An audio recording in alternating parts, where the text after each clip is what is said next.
Daglige stand-up-møder på mindre end 5. Først og fremmest så er der 4 spørgsmål, man skal besvare. Hver enkelt person til mødet skal kun snakke om de 4 spørgsmål. Det første er, hvad er det bedste, der er sket siden sidst? For at skabe en positiv ånd og en god stemning. Det andet det er at snakke om, hvad har du lavet siden sidst? Det er en slags at følge op på, hvor langt man er kommet på det, man har committet sig til. Så er der, hvad vil man lave til næste gang, vi har det her møde?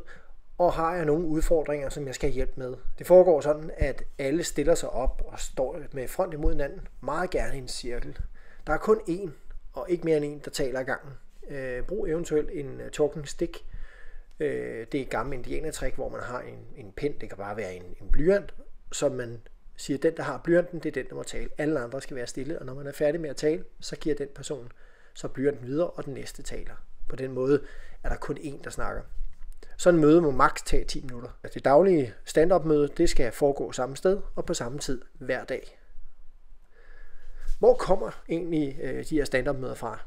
Agile skabt ved, at man har kigget på mange forskellige succesfulde projekter og for at se, hvilke praktikker der var, der gjorde, at de havde succes, og man kunne lære noget af det. Og heriblandt, der har Jim Complin i 1994 blandt andet kigget på nogle hyperproduktive teams i Bortland Quadro, som var et regnearksystem. Og der observerede han så, at de havde daglige stand-up møder. Men man kender jo det daglige møde langt tilbage. Min far er håndværker, og jeg kan huske, at de hver dag om morgenen stod og havde det kaldet værksteds morgenmøde, hvor de besluttede sig for, hvad var der blev lavet i går, og hvad er det så, vi skal lave i dag. Og selvfølgelig også noget omkring, om man havde problemer. Det var ikke så formaliseret, at det foregik sådan, og tit så var det noget med, at der var nogen, der gav arbejdssedler ud og sagde dit og datten. Det har vi lavet lidt om på, men det er lidt i samme retning, så det er en gammel ting, og det er en god måde at arbejde på.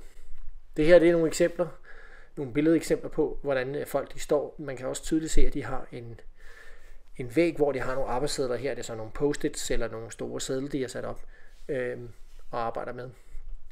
Anbefalinger. Kom ikke for sent. Kom forberedt. Det betyder altså noget, at man lige har styr på, hvad var det egentlig, jeg lavede, og hvad er det egentlig, jeg gerne vil lave. Så brug de her arbejdssedler eller post-its, eller også et taskboard, som kan hjælpe en med at skabe et visuelt overblik. Lad være med at begynde at løse problemer, mens I står og taler. Det er kun de 4 spørgsmål, der er vigtige, og det er kun det, man taler om. Prøv eventuelt at se, om I kan have samtaler med hinanden efterfølgende. Der kan man bruge det, der hedder en visitkortmetode. Det vil sige, at hvis jeg gerne vil tale med dig, så giver jeg dig mit visitkort, og så sørger jeg for at få det tilbage igen efter mødet. Så skal mødet i hvert fald afholdes mindst 1 gang dagligt. Er det også vigtigt, at når man kommer i gang med at holde de her møder, at man så lader teamet selv begynde at bestemme deres egne regler og tilføjelser, og så husk at få dem skrevet ned, og det skal være en slags konsensusopfattelse. Så er der nogle faldgrupper. Det er ret ofte, at man ser, at man kommer til at lave statusafrapportering til hinanden, måske til en lederfigur, som står i kredsen. At det tager længere end 10 minutter, det skal man virkelig arbejde hårdt på. Det er virkelig noget med at fokusere på de 4 spørgsmål. Så er teamet, de glemmer simpelthen at afholde de her stand-up møder. Og det sidste er selvfølgelig, at man har de her no problem møder, hvor at stand-up møderne, der er der ikke nogen, der har nogen forhindringer, fordi de tør ikke at få det frem i lyset. Ja, der er nogle rigtig gode fordele ved de her. Fordelen er selvfølgelig, at man får skabt noget commitment omkring den opgave, man har lavet. Man siger jo, hvad man vil lave til næste dag, og man ved, at der bliver fulgt op på det dagen efter. Man får også kommunikeret til hinanden om, og alle ved egentlig, hvad den enkelte laver og skal til at lave. Så er der den her fællesskabsfølelse, hvor man får et fælles ansvar samtidig med, som også er utrolig vigtigt. Vi får et fokus, det vil sige, at hvis der er nogen, der lige får lyst til at lave et eller andet, og skal vi lige undersøge det her, så kan de andre hjælpe med ligesom at bringe fokus tilbage og sige, nej, vi skal lige være færdige med det her, før vi går videre med det næste. Og så selvfølgelig det her opmuntring, det er, hvis man sidder med et problem, så er der andre, der kan hjælpe en, og de er villige til at hjælpe.